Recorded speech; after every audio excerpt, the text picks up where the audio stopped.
Okay. So let us try to understand the concept of phase change on reflection. Okay. So Newton's rings example గా తీసుకుంటే Newton's rings లో మనం ఒక plane glass plate తీసుకుంటాం. Okay, దీనిపైన మనం ఒక ప్లేనో కాన్వెక్స్ లెన్స్ ని పెడతాం. Plano convex lens. ఓకే, ఇది ప్లేన్ గ్లాస్ ప్లేట్, ఇదేమో plano convex lens. Plano convex lens ని గ్లాస్ ప్లేట్ మీద ఎలా పెట్టాం గమనించారా? కాన్వెక్స్ సైడ్ గ్లాస్ ప్లేట్ మీద ఉండేలా పెట్టాం. అలా ఉంచడం వల్ల ఏమైందంటే ఇక్కడ మధ్యలో, అంటే కాన్వెక్స్ లెన్స్ కిను గ్లాస్ ప్లేట్ కి మధ్యలో మీకు ఏమైంది? ఒక ఎయిర్ ఫిల్మ్ ఫామ్ అయింది. సార్ స్క్రీన్ కనబడట్లేదు సార్. సారీ అమ్మా, నేను షేర్ చేయడం మర్చిపోయాను. 1 minute.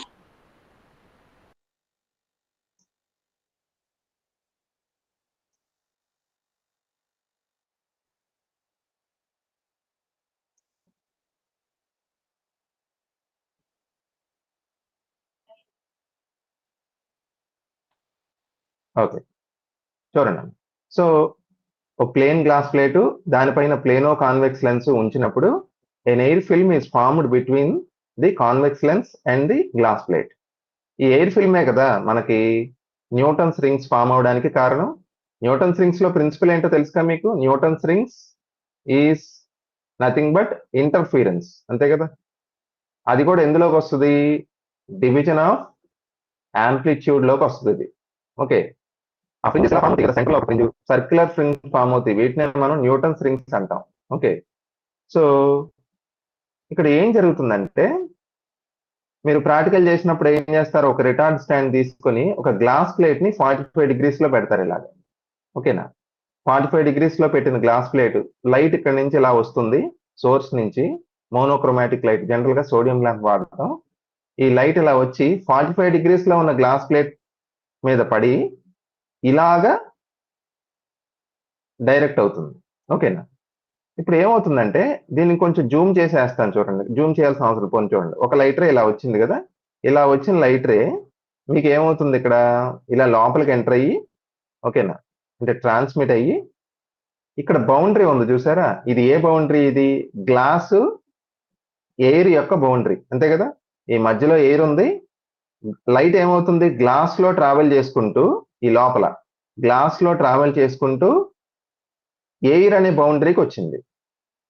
మీకు మీడియం ఎప్పుడైతే చేంజ్ అవుతుందో నేను ఆల్రెడీ చెప్పాను. Whenever there is a change of medium, a part of the light gets reflected and the remaining is refracted, అంటే దాన్ని ట్రాన్స్మిటెడ్ అని కూడా అంటాం. సో ఇప్పుడు మీడియం చేంజ్ అయింది కదా ఆ పాయింట్ దగ్గర. నేను ఆ పాయింట్ ని కొంచెం వేరే కలర్ లో మార్చేస్తాను చూడండి.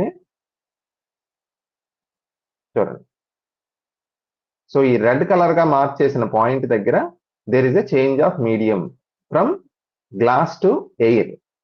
So a part of the light gets ఏమవుతుంది? రిఫ్లెక్టెడ్, అంతే కదా? సో లైట్ రిఫ్లెక్ట్ అయినప్పుడు ఫర్ ఎగ్జాంపుల్ ఇలా రిఫ్లెక్ట్ అయింది అనుకోండి. ఓకే, ఇలా రిఫ్లెక్ట్ అయింది లైట్ రే. ఇది లైట్ రే 1. ఇది కొంత లైట్ ఏమవుద్ది? రిఫ్లెక్ట్ అవ్వకుండా లోపలికి రిఫ్రాక్ట్ అవుద్ది అని చెప్పాను కదా, అంటే ఇలా లోపలికి వెళ్తుంది. సో అది ఎందులో ట్రావెల్ చేస్తుంది? ఎయిర్ లో ట్రావెల్ చేస్తుంది. ఎయిర్ లో ట్రావెల్ చేసి మళ్ళీ కింద గ్లాస్ ప్లేట్ పెట్టాం కదా, సో మళ్ళీ ఏమైంది? ఎయిర్ లో ట్రావెల్ చేస్తున్న లైట్ గ్లాస్ మీద పడింది వచ్చి, అంటే మళ్ళీ మీడియం చేంజ్ కదా. మీడియం చేంజ్ వచ్చినప్పుడు మళ్ళీ లైట్ ఏమవుద్ది? కొంత లైట్ రిఫ్లెక్ట్ అవుతుంది. సో రిఫ్లెక్ట్ అయిన లైట్ మళ్ళీ సేమ్ ఇలాగే రిఫ్లెక్ట్ అయిన లైట్ ఇలా వస్తుంది. ఓకే, ఇది లైట్ రే 2. మనకి ఇంటర్ఫిరెన్స్ జరగాలంటే you need two coherent light sources. మనకు లైట్ సోర్సెస్ అంటూ కనపడవు, ఎందుకంటే ఇది division of wave front topic కాదు, ఇది division of amplitude.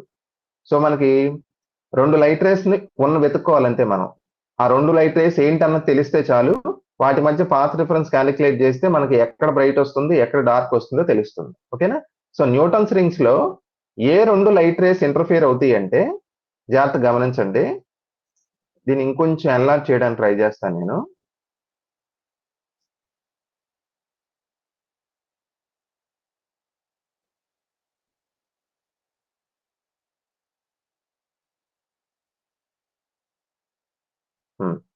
Light ray ఇలా వచ్చింది కదమ్మా, ఇలా వచ్చిన లైట్ రే ఎయిర్ లోంచి ట్రావెల్ చేసుకుంటూ గ్లాస్ లోపలికి వచ్చింది. సో గ్లాస్ లో ట్రావెల్ చేసుకుంటూ ఇక్కడ దాకా బాగానే వచ్చింది. ఇక్కడ ఏమైంది, గ్లాస్ లో ట్రావెల్ చేస్తున్న లైట్ మధ్యలో ఉంది ఏంటి, ఎయిర్ కదా. సో మీడియం చేంజ్ అవ్వడం వల్ల a part of the light is reflected like this, and let us name this light ray as 1. Refract అయిన లైట్ లోపలికి వెళ్ళి ఎయిర్ లో ట్రావెల్ చేసుకుంటూ కింద ఉన్న గ్లాస్ దగ్గర మళ్ళీ రిఫ్లెక్ట్ అవుతుంది. Let us name it as light ray 2. ఈ రెండు కూడా ప్యారలల్ గా వస్తాయండి బయటికి, ఓకేనా. ఇప్పుడు నేనేం పాయింట్ అంటున్నానంటే లైట్ రే 1, లైట్ రే 2 రెండు ఈక్వల్ డిస్టెన్స్ ట్రావెల్ చేసినాయా చెప్పండి. No sir. లైట్ రే 2 లోపలికి వెళ్ళింది, రిఫ్రాక్ట్ అయింది, ఎయిర్ లో ట్రావెల్ చేసింది. ఎయిర్ లో ట్రావెల్ చేసి కింద మనం పెట్టిన గ్లాస్ ప్లేట్ దగ్గర రిఫ్లెక్ట్ అయ్యి అప్పుడు వెనక్కి వచ్చింది. సో లైట్ రే 2 ట్రావెల్డ్ అన్ అడిషనల్ పాత్, ఓకేనా, కొంత ఎక్స్ట్రా దూరం ట్రావెల్ చేసింది. సో వాటి మధ్య ఏం క్రియేట్ అవుతుంది, ఇప్పుడు ఒక పాత్ డిఫరెన్స్ క్రియేట్ అవుతుంది, అంతే కదా. పాత్ డిఫరెన్స్ అంటే ట్రావెల్ చేసిన డిస్టెన్సెస్ లో తేడా ఉన్నప్పుడు పాత్ డిఫరెన్స్ అంటాం కదా. So there is an additional path difference, okay. కాకపోతే ఇక్కడ ముఖ్యమైన పాయింట్, మన ఫోకస్ అది కాదు. లైట్ రే 1 కంటే లైట్ రే 2 ఎక్కువ దూరం ట్రావెల్ చేసింది, there is bound to be some path difference, అది అర్థం చేసుకోవడం కష్టమేం కాదు. ఇక్కడ రిఫ్లెక్షన్ వల్ల వచ్చే పాత్ డిఫరెన్స్ ఉంటుంది, అది చాలా ఇంపార్టెంట్. ఇప్పుడు మనకు థియరీ ఏం చెప్తుందంటే, ఒక లైట్ రే రేరర్ నుంచి డెన్సర్కి వెళ్తున్నప్పుడు, రేరర్ మీడియం నుంచి డెన్సర్ మీడియంకి వెళ్తున్నప్పుడు అది ఎక్కడ రిఫ్లెక్ట్ అవుద్ది, డెన్సర్ మీడియం దగ్గర రిఫ్లెక్ట్ అవుతుంది కదా. అప్పుడు ఒక అడిషనల్ పాత్ డిఫరెన్స్ వస్తుంది దానికి, ఓకేనా. ఆ అడిషనల్ పాత్ డిఫరెన్స్ ఎంత అంటే λ/2 అని చెప్పొచ్చు, లేకపోతే π అని చెప్పొచ్చు, okay. So there is an additional path difference of λ/2 or π. నేను దీన్ని క్లాస్ లో అయితే పిల్లలకి ఒక ఎగ్జాంపుల్ తో లైవ్ లో చూపిస్తాను. ఎలా చూపిస్తానంటే, ఒక క్రికెట్ బాల్ తీసుకుంటా, క్లాస్ లో ఏదన్నా ఒక గోడ ఎంచుకుంటాను, వాల్. నేనేం చేస్తానంటే స్పిన్ చేస్తూ బాల్ వేస్తాను, ఆఫ్ స్పిన్ చేస్తూ గోడ మీదకి బాల్ వేస్తాను, బౌన్స్ చేయకుండా, ఓకేనా. ఆఫ్ స్పిన్ చేస్తూ గోడ మీదకి బాల్ వేస్తాను. ఆ బాల్ తగిలి బౌన్స్ అయ్యి వెనక్కి వస్తుంది కదా, అది బౌన్స్ పడినప్పుడు లెగ్ స్పిన్ తిరుగుద్ది, ఓకేనా. మీరు కావాల్సి చేసి చూడండి సరదాగా, ఓకేనా. ఒక బాల్ ని ఆఫ్ స్పిన్ వేస్తూ గోడకి వేస్తే, ఇప్పుడు కొంతమంది ఇప్పుడు ఇంట్లో 2-3 ఉన్నారనుకోండి, క్రికెట్ ఆడుకోవచ్చు హ్యాపీగా, ఒకడు బౌల్ చేస్తే ఒకడు బ్యాటింగ్ ఆడతారు. కానీ కొంతమంది ఒకళ్ళే ఉంటారు కదా ఇంట్లో, పిల్లలు ఎవరు ఉండరు వాళ్ళకి తోడు. వాళ్ళు ఏం చేయాలి, వాళ్ళ ఫ్రెండ్ ఎవరు, గోడకేసి బంతి కొడతాడు, అదే బౌలరు, ఆ బాల్ వచ్చి బ్యాట్కి తగిలితే వీడు ఆడుకుంటాడు, అంతే కదా. సో నేనేమంటున్నాను, గోడ మీదకి ఆఫ్ స్పిన్ అయ్యి గోడ నుంచి వచ్చిన బాల్ లెగ్ స్పిన్ తిరుగుతుంది. అంటే దాని అర్థం ఏంటి, ఆ బాల్ ఏమైంది, రిఫ్లెక్ట్ అయింది కదా. రిఫ్లెక్ట్ అయిన బాల్ ఎలాగైతే ఆఫ్ స్పిన్ లెగ్ స్పిన్ అయిందో, అయితే లెగ్ స్పిన్ వేస్తే ఆఫ్ స్పిన్ అవుద్దో, అలాగే ఒక లైట్ రే కనుక డెన్సర్ మీడియం దగ్గర రిఫ్లెక్ట్ అయితే దానిలో 180 డిగ్రీ స్పేస్ చేంజ్ వస్తుంది. 180 డిగ్రీ స్పేస్ చేంజ్ అంటే పాత్ లో చెప్తే λ/2 కదా. మీకు నేను చెప్పానో లేదో, మనం రెండు లైట్ రేస్ మధ్య ఉన్న డిఫరెన్స్ ని మనం ఎలా చెప్పొచ్చు అంటే ఫేజ్ డిఫరెన్స్ లో చెప్పొచ్చు. ఫేజ్ డిఫరెన్స్ అంటే మీకు మనం ఎగ్జాంపుల్ ఏమనుకున్నాం, అవుట్ ఆఫ్ ఫేజ్ లో ఉన్నాయి అనుకున్నాం కదా. క్రస్ట్ ట్రఫ్ మీద, ట్రఫ్ ఏమో క్రస్ట్ మీద ఉన్నప్పుడు వాటి మధ్య ఫేజ్ డిఫరెన్స్ ఎంత అని చెప్పాను నేను, 180 డిగ్రీస్ అని చెప్పాను. 180 డిగ్రీస్ అంటే ఎంతమ్మా, π కదా. సో ఇది ఫేజ్ డిఫరెన్స్, ఇది ఓకేనా, ఫేజ్ డిఫరెన్స్, ఇది ఫేజ్ డిఫరెన్స్. దీనికి కరస్పాండింగ్ గా ఉన్న పాత్ డిఫరెన్స్ ఎంత అని చెప్పాలి, λ/2 అని చెప్పాలి. ఎందుకంటే ఫార్ములా ఏంటి ఇక్కడ, లాండా అంటే 2πకి ఈక్వల్ అమ్మా, lambda is equal to 2π. So π equals ఎంత అవుతుంది, λ/2. సో కాన్సెప్ట్ అర్థమైంది కదా. ఇక్కడ పాయింట్ ఏంటంటే, whenever a light ray is reflected at the denser medium, there is a path difference of λ/2 or phase difference of 180 degrees. కాకపోతే ఈ phase difference లేకపోతే phase reversal అనేది రేరర్ మీడియం దగ్గర రిఫ్లెక్ట్ అయినప్పుడు రాదు, డెన్సర్ మీడియం దగ్గర reflect అయినప్పుడే వస్తుంది. ఇప్పుడు నాకు ఈ చెప్పిన పాయింట్ని బట్టి నాకు ఎవరైనా చెప్పండి, ఈ phase change due to reflection light ray 1కు ఉంటుందా, లైట్ రే 2కు ఉంటుందా?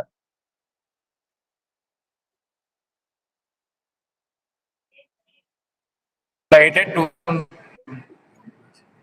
2కు ఉంటుంది. ఎందుకంటే లైట్ రే 1 రిఫ్లెక్ట్ అయింది, లైట్ రే 2 కూడా రిఫ్లెక్ట్ అయింది. రెండు రిఫ్లెక్ట్ అయిన లైట్ రేసే కాదంటలా. లైట్ రే 1 డెన్సర్ మీడియం దగ్గర రిఫ్లెక్ట్ అయిందా, రేరర్ మీడియం దగ్గర రిఫ్లెక్ట్ అయిందా? Rarer sir. అంతే కదా, ఎయిర్ వచ్చినప్పుడు రిఫ్లెక్ట్ అయింది. సో రేరర్ మీడియం దగ్గర రిఫ్లెక్షన్. అలాంటప్పుడు ఫేజ్ రివర్సల్ రాదమ్మా. ఓకే, వేరాజ్ లోపలికి ధైర్యంగా వెళ్ళిన లైట్ రే ఉంది కదా, ఎక్కడైతే కింద గ్లాస్ ప్లేట్ దగ్గర రిఫ్లెక్ట్ అయింది చూసావా, అది ఎయిర్ నుంచి గ్లాస్ కి వెళ్తుంది. అంటే that is reflected at the glass which is denser medium. So రెండో లైట్ రేకి ఫేజ్ చేంజ్ వస్తుంది 180 degrees. అందుకే మీరు అబ్జర్వ్ చేయండి, ఈ అడిషనల్ పాత్ డిఫరెన్స్ అనేది మనం కలుపుకోవాలి. న్యూటన్స్ రింగ్స్ మనం క్యాలిక్యులేషన్ చేస్తున్నప్పుడు కూడా ఉన్న పాత్ డిఫరెన్స్ కి λ/2 కలుపుతా ఉంది. ఓకేనా? ఇప్పుడు ఒక ప్రాబ్లం ఉంది. కొన్ని సందర్భాల్లో నేను ఏం చెప్తానంటే, అది కూడా ఇక్కడ కాంటెక్స్ట్ వచ్చింది కాబట్టి చెప్పేస్తాను, ఆర్డర్ ఫాలో అయితే అవ్వదు. ఒక్కోసారి ఒక లెన్స్ ఉందండి. ఈ లెన్స్ అనేది దీని మీద ఒక పల్చగా ఒక లేయర్ వేసాను నేను. ఓకేనా? చిన్న లేయర్. దీన్ని నాన్ రిఫ్లెక్టింగ్ లేయర్ అంటారమ్మా. ఎందుకంటే టెలిస్కోప్స్ లో వాడే లెన్సెస్ కానీ మిర్రర్స్ కానీ మనకి లైట్ ని ఏం చేస్తాయి, అవి ట్రాన్స్మిట్ చేయించాలి. లెన్సెస్ బాధ్యత ఏంటంటే they have to transmit light. ఎంత ఎక్కువ లైట్ ట్రాన్స్మిట్ చేస్తే మనకి ఇమేజ్ అంత బాగా ఫామ్ అవుద్ది. ఎందుకంటే లెన్సెస్ లో ఇమేజ్ ఫామ్ అయ్యేది దేని వల్ల? ట్రాన్స్మిషన్ వల్ల, అంటే రిఫ్రాక్షన్ వల్ల. మిర్రర్స్ లో ఇమేజ్ ఫామ్ అయ్యేది దేని వల్ల? రిఫ్లెక్షన్ వల్ల. తేడా గమనించండి.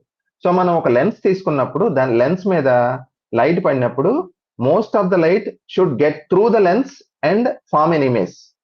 కానీ ఎంత మంచి గ్లాస్ తో చేసినా సరే లెన్సెస్ లో కూడా కొంత లైట్ రిఫ్లెక్ట్ అవుతుంది. అది అన్వాంటెడ్, అది వేస్ట్ అది. ఓకేనా? సో అందుకని ఒక లేయర్ మనం వేస్తే పైన, ఆ లేయర్ ఏం చేస్తుందంటే లైట్ ని రిఫ్లెక్ట్ అవ్వకుండా ఓన్లీ రిఫ్రాక్ట్ అయ్యేలా చూస్తుంది. That is called non reflecting films అంటాం. అది కూడా ఒక టాపిక్ మనకి. ఇప్పుడు ఇందులో ఏమవుతుందంటే విచిత్రంగా, దీన్ని ఇంకొంచెం ఎన్లార్జ్ చేసి పెద్దగా వేస్తాను చూడండి. ఇది మన లెన్స్ యొక్క సర్ఫేసు, దీని మీద మనం వేసిన నాన్ రిఫ్లెక్టింగ్ లేయర్ ఇది. ఓకేనా? ఇప్పుడు ఒక లైట్ రే వచ్చి ఇలా పడిందండి. ఓకేనా? ఈ లైట్ రే ఎక్కడ రిఫ్లెక్ట్ అయింది చెప్పండి? ఎయిర్ లో ట్రావెల్ చేసుకుంటూ మనం వేసిన లేయర్ మీద రిఫ్లెక్ట్ అయింది. అంటే రిఫ్లెక్షన్ ఎట్ డెన్సర్ మీడియమా, రిఫ్లెక్షన్ ఎట్ రేరర్ మీడియమా? Denser sir. చెప్పండి. Denser. Very good, note that point. ఇప్పుడు కొంత లైట్ రిఫ్రాక్ట్ అయ్యి లోపలికి వెళ్తుంది కదా, రిఫ్రాక్ట్ అయ్యి అది ఎక్కడ రిఫ్లెక్ట్ అవుతుందంటే అది ఈ లెన్స్ యొక్క సర్ఫేస్ దగ్గర, అంటే గ్లాస్ దగ్గర రిఫ్లెక్ట్ అయ్యి మళ్ళీ సేమ్ ఇలాగే 2. ఓకేనా?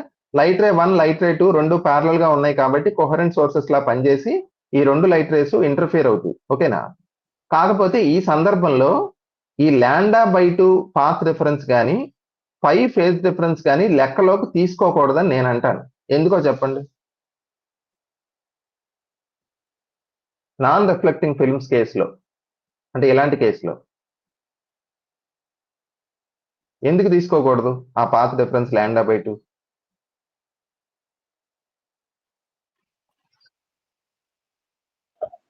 ఇక్కడ రెండు కూడా డెన్సర్ లోనే అవుతున్నాయి.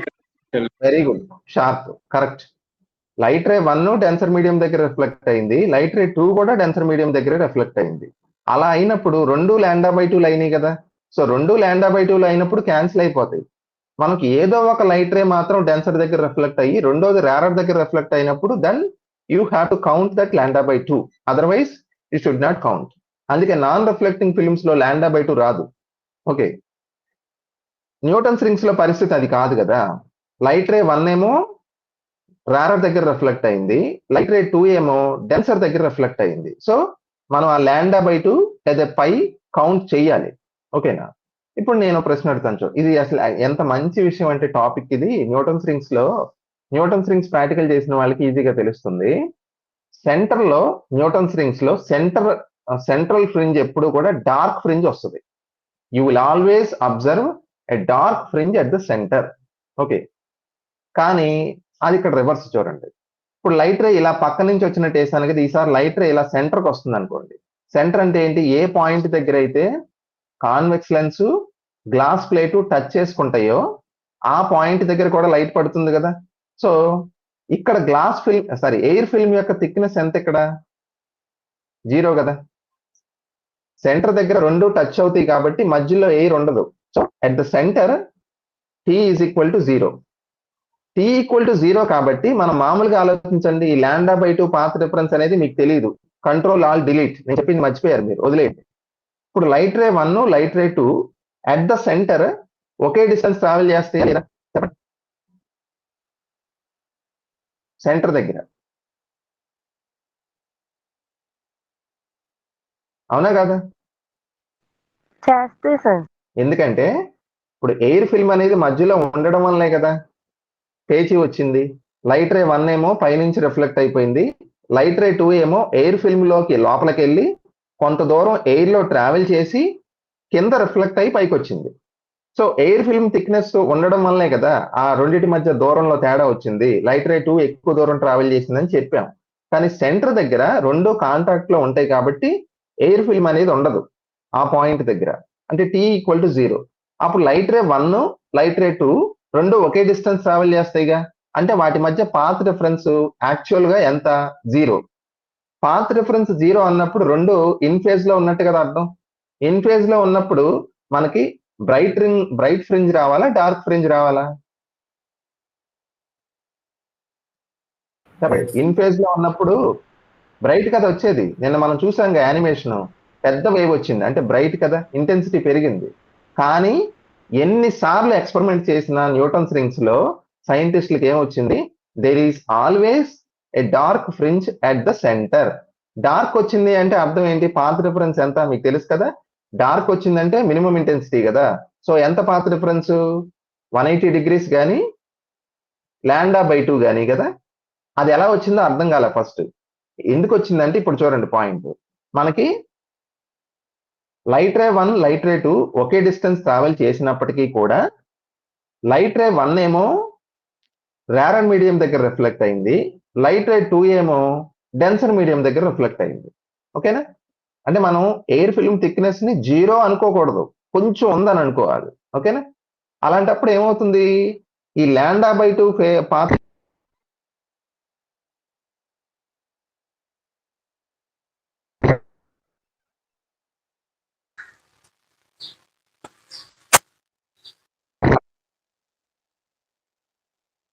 సార్ వాయిస్ ఇవ్వట్లేదు సార్. సార్ వాయిస్ వినిపించట్లేదు సార్.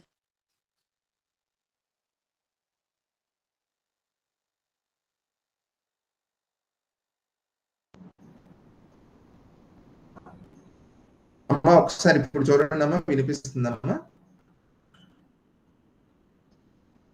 ఓకే, ఎక్కడి నుంచి ఆగిపోయిందండి వాయిస్ అది చెప్పండి.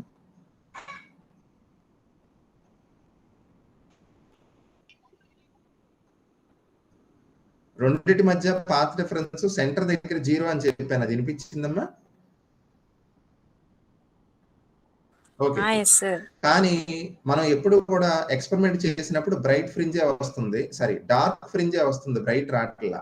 డార్క్ వచ్చిందంటే ఎలా వస్తుంది మరి, ఎందుకంటే మనకి ఏమవుతుంది, ఈ రిఫ్లెక్షన్ వల్ల వచ్చిన ఫేస్ చేంజ్ ఉందో చూస్తారా, λ/2 అది ఉంటుందిగా, అది ఖచ్చితంగా ఉంటుంది.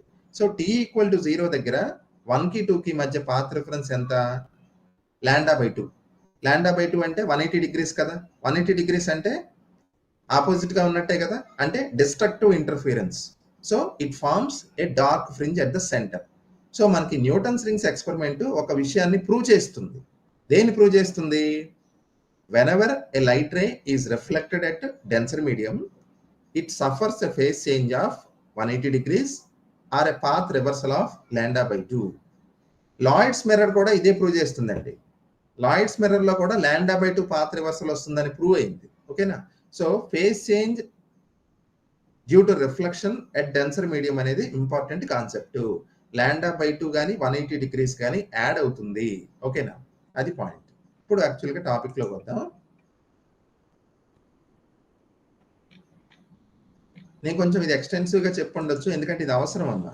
ఇది చాలా ఇంపార్టెంట్ పాయింట్ కాబట్టి మనకి దీన్ని బేస్ చేసుకుని కొన్ని అప్లికేషన్స్ ఉంటాయి, అందుకని చెప్పాను. ఓకే, సో ఇక్కడ చూడండి, ఇప్పుడు మీకు అర్థం అవుతుంది. Change of phase on reflection, light wave reflected at denser medium suffers a phase change of 180 degrees or path difference of lambda by 2. Okay, Lloyd's mirror దీన్ని మనకి ప్రూవ్ చేసింది.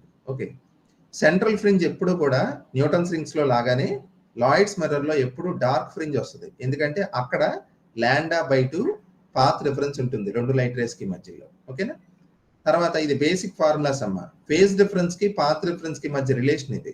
ఓకే, మనకి పాత్ డిఫరెన్స్ తెలిస్తే ఫేజ్ డిఫరెన్స్ ఎలా కట్టచ్చు, 2π/λ తో గుణిస్తే వస్తుంది. ఓకేనా, అలాగే path difference due to mica sheet, ఇది మనకు వస్తుంది రండి. మైకా షీట్ కనుక మధ్యలో one of the light race లో పెడితే పాత్ డిఫరెన్స్ ఎంత ఫామ్ అవుతుందంటే μ-1 × t. ఓకే, ఇది నేను నెక్స్ట్ ఎలాగ వస్తున్నప్పుడు చెప్తాను ఎలాబరేట్ గా. ఇప్పుడు చూడండి, ఇప్పుడు మనకి డివిజన్ ఆఫ్ వేవ్ ఫ్రంట్ అయిపోయింది, మనం డివిజన్ ఆఫ్ యాంప్లిట్యూడ్ లోకి వచ్చాం. డివిజన్ ఆఫ్ యాంప్లిట్యూడ్ లో మనం అంత ఫోకస్ దేని మీద ఉంటుందంటే పాత్ డిఫరెన్స్ మీద ఉంటుందమ్మా. అండర్స్టాండబుల్లీ కదా, ఎందుకంటే మనం నిన్న చూసిన యానిమేషన్ లో కూడా రెండు లైట్ వేవ్స్ సూపర్ ఇంపోజ్ అయినప్పుడు రిజల్టెంట్ వేవ్ యొక్క ఇంటెన్సిటీ ఎంత ఉంటుంది అనేది పక్కాగా దేని మీద డిపెండ్ అవుతుంది, ఆ రెండింటి మధ్య ఉన్న పాత్ డిఫరెన్స్ మీద. Path difference dictates the interference pattern. ఇప్పుడు రెండు ఇన్ ఫేజ్ లో ఉన్నప్పుడు పాత్ డిఫరెన్స్ ఎంత అని చెప్పాలి, ఇన్ ఫేజ్ లో ఉన్నప్పుడు పాత్ డిఫరెన్స్ అంటే డెల్టా ఈజ్ ఈక్వల్ టు 0 అని చెప్పొచ్చు, లాండా అని చెప్పొచ్చు, 2λ అని చెప్పొచ్చు, 3λ అని చెప్పొచ్చు. సార్ పాత్ రిఫరెన్స్ 0 అంటున్నారు, మరి లాండా అంటున్నారు, లాండా 2λ అంటే పాత్ రిఫరెన్స్ ఉన్నట్టు కదా అంటే కాదు. ఎందుకంటే ఒకసారి నేను జాగ్రత్తగా చూడండి, ఇప్పుడు లాండా పాత్ డిఫరెన్స్ అంటే యాంగిల్లో చెప్తే ఎంత చెప్పండి, ఫేజ్ డిఫరెన్స్ ఎంత,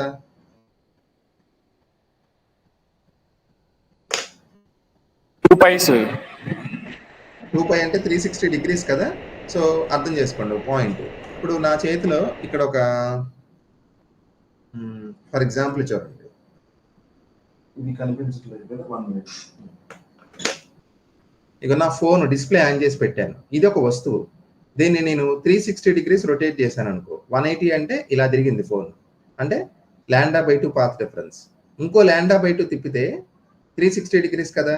మధ్యలో కనుక నా ఫోన్ కెమెరా నా వెబ్ క్యామ్ కెమెరా నేను ఆఫ్ లో పెట్టేసి నేను రొటేట్ చేశాను అంటే మీరు నమ్మరు, అంతేగా. సో ఒక వస్తువుని రొటేట్ చేయకపోయినా అది ఎలా కనిపిస్తుందో అంటే 0 degrees, 360 degrees రొటేట్ చేసినా అది సేమ్ అలాగే కనిపిస్తుందిగా. అంటే 0 పాత్ డిఫరెన్స్ అన్నా ఒకటే, లాండా పాత్ డిఫరెన్స్ అన్నా ఒకటే, 2λ అన్నా ఒకటే, 3λ అంటే 2λ 3λ 4λ ఇవన్నీ 0తో సమానం. అందుకే మనం కన్స్ట్రక్టివ్ ఇంటర్ఫిరెన్స్ కి కండిషన్ కింద ఏం రాయాలి, nλ అని రాయాలి. n అంటే 0 1 2 3 అండ్ సో ఆన్. ఓకే, ఇది ఇంపార్టెంట్ అమ్మా, నెక్స్ట్ వాటిలో ఇదే ఇంపార్టెంట్. ఓకే, సో చూడండి, సో కన్స్ట్రక్టివ్ ఇంటర్ఫిరెన్స్ కి కండిషన్ ఏంటి, nλ, where n varies from 0 to 1 2 3 something like that. అలాగే డిస్ట్రక్టివ్ ఇంటర్ఫిరెన్స్ అంటే తెలుసు కదా, రెండింటి మధ్య 180 degrees స్పేస్ డిఫరెన్స్ ఉండాలి. 180 అంటే లాండాలో చెప్తే λ/2 కదమ్మా, λ/2 ఉండొచ్చు, 3λ/2, 5λ/2, ఇవన్నీ దేనికి, డిస్ట్రక్టివ్ కి కండిషన్స్. ఇవి అంటే డార్క్ ఫ్రింజ్ రావడానికి కండిషన్స్. దీన్ని జనరల్ గా రాస్తే ఎలా రాస్తారు, 2n+1 λ/2 కానీ లేదా 2n-1 λ/2. యాక్చువల్లీ ఇదే ఎక్కువ వాడతాం. సో nλ అని రాస్తే that is the condition for constructive and 2n-1 λ/2 is the condition for destructive interference. ఓకేనా, సో పాత్ రిఫరెన్స్ ఎలా ఉంటే ఏ ఫ్రింజ్ వస్తుంది అనేది తెలియాలి. ఓకే, ఇక్కడ మీకు కొసైన్ లా అని ఒకటి ఉంటుంది. కొసైన్ లా అంటే ఒక గ్లాస్ ప్లేట్ తీసుకుని దాని మీద లైట్ రేస్ రిఫ్లెక్ట్ అయినప్పుడు వాటి మధ్య ఉన్న పాత్ డిఫరెన్స్ ఎంత అంటే దానికి ఒక ఫార్ములా ఉంది, delta is equal to 2μt cos r. Mu అంటే రిఫ్రాక్టివ్ ఇండెక్స్, టీ అంటే థిక్నెస్, గ్లాస్ ప్లేట్ యొక్క థిక్నెస్, ఆర్ అంటే angle of refraction. Okay, 2μt cos r. ఇప్పుడు ఈ వాల్యూ nλకి ఈక్వల్ అయితే మనకి ఏమొస్తుంది, కన్స్ట్రక్టివ్ వస్తుంది. అదే 2n+1 λ/2కి ఈక్వల్ అయితే డిస్ట్రక్టివ్ వస్తుంది. ఓకేనా, మరి ఇక్కడ ఇలా ఎందుకు రాశారు సార్ అంటే, కన్స్ట్రక్టివ్ కి చూడండి ఇక్కడ ఏమని రాశారు మీకు, టూ మ్యూటీ కాసార్ అనేది మామూలుగా రెండింటి మధ్య వచ్చిన పాత్ రిఫరెన్స్. ఈ పాత్ రిఫరెన్స్ ఎందుకు వచ్చింది? డిస్టెన్స్లో తేడాల వలన వచ్చింది. కానీ పక్కన λ/2 అని రాశాను చూసారా, ఇదెందుకు వచ్చింది? రిఫ్లెక్షన్ వల్ల వచ్చిన పాత్ రిఫరెన్స్ ఇది. సో రెండు యాడ్ చేయాలి కదా. మనకి కొసైన్లా చేస్తున్నప్పుడు ఫిల్మ్ ఉంటుంది కదా, ఆ ఫిల్మ్ ఉండడం వల్ల మనకి ఏమవుతుందంటే ఒక లైట్ రేకి అడిషనల్ పాత్ రిఫరెన్స్ వచ్చింది అనుకోండి, అప్పుడు మనం ఏం చేయాలి? యాక్చువల్గా ఉన్న పాత్ రిఫరెన్స్కి λ/2 కలిపితే అప్పుడు టోటల్ పాత్ రిఫరెన్స్ వస్తుంది. అది కనుక n ఈక్వల్ అయితే అప్పుడు మనకి ఏమవుతుంది? λ/2ని మనం మైనస్ చేస్తే బోత్ సైడ్స్ కండిషన్ ఎలా మారుద్దో చూడండి. 2 mu t cos r is equal to 2n + or - 1 λ/2. ఇది యాక్చువల్గా దేనికి కండిషన్ తెలుసా? ఇది బ్రైట్ ఫ్రింజ్ కి కండిషన్. ఇదేంటి సార్ ఇప్పుడే అన్నారు కదా 2n + 1 λ/2 అంటే అరలు వస్తే కనుక డిస్ట్రక్టివ్ అని, రౌండ్ ఫిగర్లు వస్తాయి అంటే n λ 2 λ 3 λ అలా వస్తే కన్స్ట్రక్టివ్ అని చెప్పారు కదా. మరి ఇక్కడేమో కండిషన్ తారుమారు అయిందంటే అవుతుంది తారుమారు. ఎందుకు అవుద్ది? రిఫ్లెక్షన్ వల్ల వచ్చిన ఫేజ్ చేంజ్ λ/2 ఉంది కదా, అది ఎప్పుడైతే యాడ్ అవుతుందో మీకు బ్రైట్ కండిషన్ డార్క్ అవుద్ది, డార్క్ కండిషన్ బ్రైట్ అవుద్ది. అందుకే చూడండి ఇక్కడ యాక్చువల్గా 2 mu t cos r equal to 2n + or - 1 λ/2. ఈ 2n + or - 1 λ/2 అనేది దేనికి కండిషన్? యాక్చువల్గా డిస్ట్రక్టివ్ కదా, కానీ దేనికి కండిషన్ అయిపోయింది? ఇప్పుడు కన్స్ట్రక్టివ్ అయిపోయింది. అలాగే ఇక్కడ డిస్ట్రక్టివ్ కండిషన్ రాసాం, అది కాస్త దేనికి మారింది చూడండి. 2 mu t cos r equal to n λ. ఇది దేనికి కండిషన్? యాక్చువల్గా n λ అంటే బ్రైట్ కదా, కానీ ఇక్కడ దేనికి కండిషన్? అది డార్క్ కండిషన్. ఓకేనా? సో అందుకే మనం ప్రాబ్లమ్స్ లాంటివి ఇచ్చినప్పుడు చాలా జాగ్రత్తగా మనం ఆ రిఫ్లెక్షన్ లో ఫేజ్ చేంజ్ ఉందా లేదా అనేది కన్ఫర్మ్ చేసుకోవాలి. అది ఉంటే బ్రైట్ కండిషన్ బ్రైటే, డార్క్ కండిషన్ డార్కే. అంటే n λ అంటే బ్రైట్, 2n + 1 λ/2 అంటే డార్క్. కానీ ఫేజ్ చేంజ్ కనుక వచ్చింది అనుకోండి λ/2, మనం కండిషన్స్ ని మార్చేయాలి. బ్రైట్ కండిషన్ డార్క్ కి పెట్టాలి, డార్క్ కండిషన్ బ్రైట్ కి పెట్టాలి. ఓకేనా? అది ఇంపార్టెంట్. ఇప్పుడు కలర్స్ ఆఫ్ థిన్ ఫిల్మ్స్ అనే ఒక కాన్సెప్ట్ ఉంటుంది. మనకి ఏదైనా ఒక వాటర్ తీసుకోండి, వాటర్ వాన పడినప్పుడు వాటర్ అక్కడక్కడ స్టాగ్నేట్ అవుతుంది కదా రోడ్డు మీద, దాని మీద ఒక ఆయిల్ చుక్క మనం వేసాం అనుకోండి, ఆ ఆయిల్ లేయర్ మనకి మెరుస్తూ కనిపిస్తుంది. ఓకేనా? కలర్స్ లో కనిపిస్తుంది. మనం వ్యూ చేసే యాంగిల్ మారుస్తుంటే హోలోగ్రామ్ లా కనిపిస్తుంది. అది దాని కాన్సెప్ట్ కారణం ఏంటి? ఇంటర్ఫిరెన్స్. అంటే వాటర్ దానిపైన ఒక లేయరు. సో ఎప్పుడైతే వాటర్ ఉండి దానిపైన ఒక లేయర్ ఉందో ఏమవుతుంది? సేమ్ మళ్ళీ అదే కాన్సెప్ట్. అంటే కింద వాటర్ ఉంది, పైన ఒక లేయర్ ఫామ్ అయింది, లైట్ వచ్చి ఇలా పడినప్పుడు ఒక లైట్ రే ఏమో పైన రిఫ్లెక్ట్ వెళ్ళిపోద్ది, ఇది 1. ఇంకో లైట్ రే లోపలికి వెళ్ళి వాటర్ దగ్గర రిఫ్లెక్ట్ అవుతుంది, అది లైట్ రే 2. ఈ రెండు ఏమవుతాయి? ఇంటర్ఫియర్ అవుతాయి. అంటే ఇందులో ఉన్న ప్రిన్సిపల్ ఏంటి? థిన్ ఫిల్మ్స్ యొక్క కలర్స్ లో principle interference. Okay, so interference జరిగినప్పుడు మనకి చూడండి కలర్స్ ఆఫ్ థిన్ ఫిల్మ్స్ లో ఇంటర్ఫిరెన్స్ ప్రిన్సిపల్. ఈ ఫార్ములాస్ దానివి కాదమ్మా, దీనికి దానికి సంబంధం లేదు. థిన్ ఫిల్మ్స్ లో ఉన్న ప్రిన్సిపల్ ఏంటని అడుగుతాడు అంటే మీరు ఏమని చెప్పాలి? ఇంటర్ఫిరెన్స్ అని చెప్పాలి. తర్వాత ఫ్రెనెల్స్ ఈక్వేషన్స్ మీద కూడా చాలా క్వశ్చన్స్ వస్తాయి అమ్మా. ఏంటి ఫ్రెనెల్స్ ఈక్వేషన్స్ అంటే మీకు నేను ఆల్రెడీ చెప్పిన టాపిక్ ఇది. లైట్ అనేది మీడియం మారనంత వరకు అది ట్రాన్స్లేషన్ జరుపుతుంది. Whenever there is a change of medium, a part of the light is reflected and a part is transmitted. అంటే దాన్ని మనం రిఫ్రాక్టెడ్ అంటాం. ఫ్రెనెల్స్ ఈక్వేషన్స్, ఫ్రెనెల్ ఆయన ఒక ఫార్ములాస్ ఇచ్చారు మనకి. ఏ ఫార్ములాస్ ఇచ్చారంటే ఎంత లైట్ రిఫ్లెక్ట్ అవుద్ది, ఎంత లైట్ ట్రాన్స్మిట్ అవుద్ది, అవే ఫ్రెనెల్స్ ఈక్వేషన్స్ అంటాం. సో ఇప్పుడు చూడండి, మీడియం చేంజ్ అయిందంటే రెండు మీడియం ఉన్నట్టే కదా. ఒక మీడియం యొక్క రిఫ్రాక్టివ్ ఇండెక్స్ μ1 అమ్మ, రెండోది μ2. ఈ రెండు తెలిస్తే మనం ఏం కట్టేయచ్చు ఈజీగా? రిఫ్లెక్ట్ అయిన లైట్ యొక్క ఇంటెన్సిటీ ఎంత, ట్రాన్స్మిట్ అయింది ఎంత. సో ఫార్ములాస్ ఏంటో చూడండి. రిఫ్లెక్ట్ అయిన లైట్ యొక్క ఇంటెన్సిటీ ఎంత అంటే μ2 - μ1 / μ2 + μ1 whole square into I. I అంటే ఇన్సిడెంట్ లైట్ యొక్క ఇంటెన్సిటీ, అంటే మొత్తం ఎంత వచ్చింది. ఐటీ అంటే ట్రాన్స్మిటెడ్ లైట్ యొక్క ఇంటెన్సిటీ, అది ఎంత అంటే 4μ1² / μ2 + μ1 హోల్ స్క్వేర్. ఈ రెండు కలిపితే ఎంత వస్తుందో చెప్పండి ఎవరన్నా? ఐఆర్ ప్లస్ ఐటీ కలిపితే ఎంత వస్తుంది?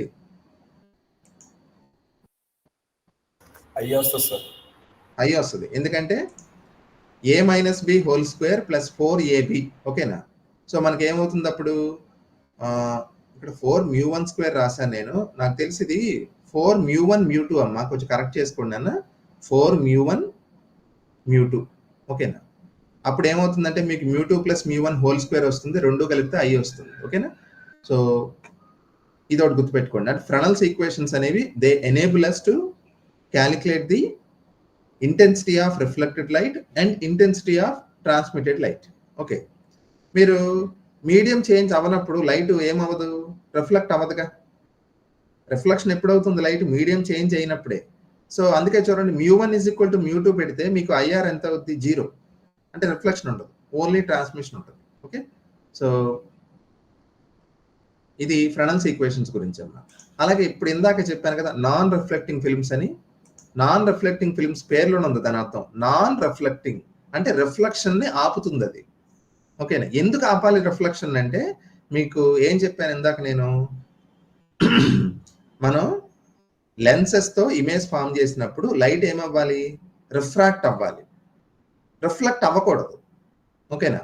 కానీ మనం లెన్సెస్ ని గ్లాస్ తో తయారు చేస్తాం కదా, గ్లాస్ మీద లైట్ పడినప్పుడు ఎక్కువ లైట్ రిఫ్లెక్ట్ అవుద్దా ట్రాన్స్మిట్ అవుద్దా చెప్పండి. గ్లాసెస్ మీద లైట్ పడినప్పుడు